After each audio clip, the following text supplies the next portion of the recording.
Everyone, कल के अनुपमा की सीरियल में होता है ये कि बनराज शाह है ना एक लोटे में पानी लेकर आता है, मंडप की अग्नि को बुझाने जाता है, तो बीच में अनुपमा आ जाती है, बोलती है मिस्टर शाह ये क्या है। वैसे फिर बनराज शाह कहता है कि अनुपमा, बहुत कस के चिल्लाता है। वैसे फिर बोलती है अनुपमा कि बनराज शाह। वैसे अनुपमा भी एकदम जोरदार, दोनों टक्कर के रहते हैं जबरदस्त। तो अनुपमा बनराज शाह से ये कहती है कि ये शादी होगी कि नहीं होगी, यहाँ शहनाई बजेगी क्या नहीं बजेगी, और ये पवित्र अग्नि बुझेगी कि नहीं बुझेगी, इसका फैसला आप नहीं करेंगे, इसका फैसला आप नहीं, डिम्पी करेगी।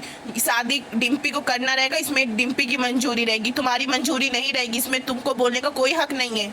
तो अनुपमा डिम्पी के पास आती है, बोलती है डिम्पी शादी तेरी, प्यार तेरा, जीवन तेरा, तीनों तेरा, तो इसका फैसला ही सिर्फ तू करेगी। तुझे अपने दिल से सोच, तू टीटू से शादी करना चाहती है क्या नहीं, इसका फैसला तेरे सिवा घर में कोई नहीं करेगा।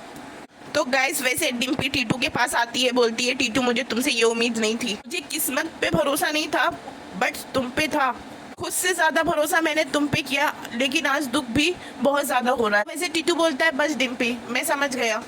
तो फिर टीटू बोलता है आई एम सॉरी कि मैंने तुम्हें हर्ट किया, और जो तुम कहना चाहती हो मैं सब समझ गया। ठीक है डिम्पी मैं चलता हूँ, बस तुम्हारा जवाब सुनने का वेट कर रहा था। आई थिंक मुझे पहले ही से पता था कि तुम्हारा जवाब क्या होगा, लेकिन फिर भी मैं सोचा कि एक बार तुमसे मिल के जाऊँगा।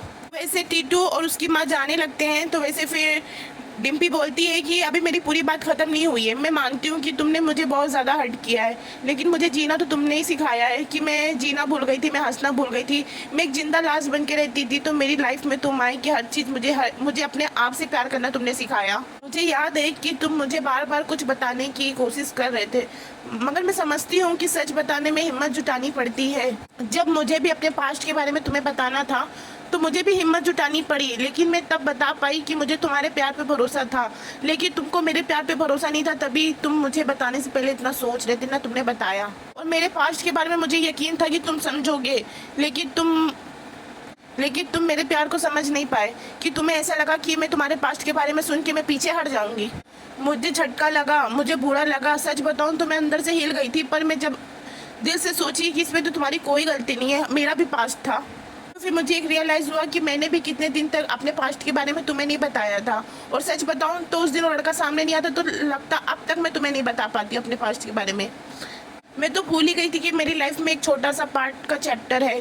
टीटू तुम्हारे प्यार इतना बड़ा है कि तुमने हर एंगल से मुझे एक्सेप्ट किया, हर एक चीज़ मेरी एक्सेप्ट करी, और बल्कि मैं क्या तुम्हें एक्सेप्ट नहीं कर सकती, बल्कि तो तुम्हारी इसमें कोई गलती भी नहीं है। टीटू मैं तुमसे बहुत ज़्यादा प्यार करती हूँ और मैं अभी भी तुमसे शादी करना चाहती हूँ। तो गाइस डिम्पी ये सारी बात टीटू से कहती है, टीटू की माँ और टीटू बहुत खुश हो जाते हैं, मगर बनराज शाह को जो जोरों का झटका लगता है ना, उसका पता उसको हिल जाता है बिल्कुल। तो बनराज शाह कहता है कि डिम्पी तुम्हारा दिमाग खराब हो गया है, इससे शादी करके पूरे समाज में थू करवाना चाहती हो तुम।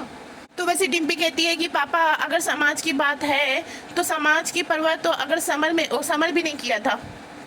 आप सब मेरे और समर की शादी के खिलाफ थे, तो देखते देखते आप सब ने मुझे एक्सेप्ट कर लिया, तो आप टीटू को क्यों नहीं एक्सेप्ट कर सकते? अगर आप लोग मेरे लिए समाज से लड़ सकते हैं तो ये तपिश के लिए क्यों नहीं लड़ सकते? डिम्पी कहती है कि पापा मैं 5 साल जिंदा लाश बन के घूम रही थी, तब तो ये समाज मेरे आंसू पोंछने नहीं आया। जब ये समाज को मेरी परवाह नहीं है तो मैं ये समाज की परवाह क्यों करूं? तक जिस समाज से मेरी शिकायत थी, आज मैं उस समाज के साथ मिल के तपिश को जज क्यों करूं? ये सब मैं नहीं कर सकती पापा, मैं करूंगी तो तपिश से शादी करूंगी, ये मेरा लास्ट फाइनल डिसीजन है। तो गाइस वैसे तपिश और डिम्पी की गाइस फाइनली हो जाती है शादी। बनराज शाह वहीं खड़ा रह जाता है, जो उसके दिमाग में ख्याली खिचड़ी पुलाव जो भी बनता था एक्सेट्रा, वो सब धरा की धरा रह जाता है। आखिरकार दोनों एक हो जाते हैं गाइस, और देखते हैं एक बात तो है गाइस अगर प्यार सच्चा हो ना तो दुनिया की कोई भी ताकत उन्हें मिलने से रोक नहीं सकती है, उन्हें एक होने से बिल्कुल ही नहीं रोक सकती है। तो गाइस यहीं तक की वीडियो है, आपको वीडियो पसंद आई हो तो चैनल को लाइक शेयर एंड सब्सक्राइब कीजिए। Okay bye.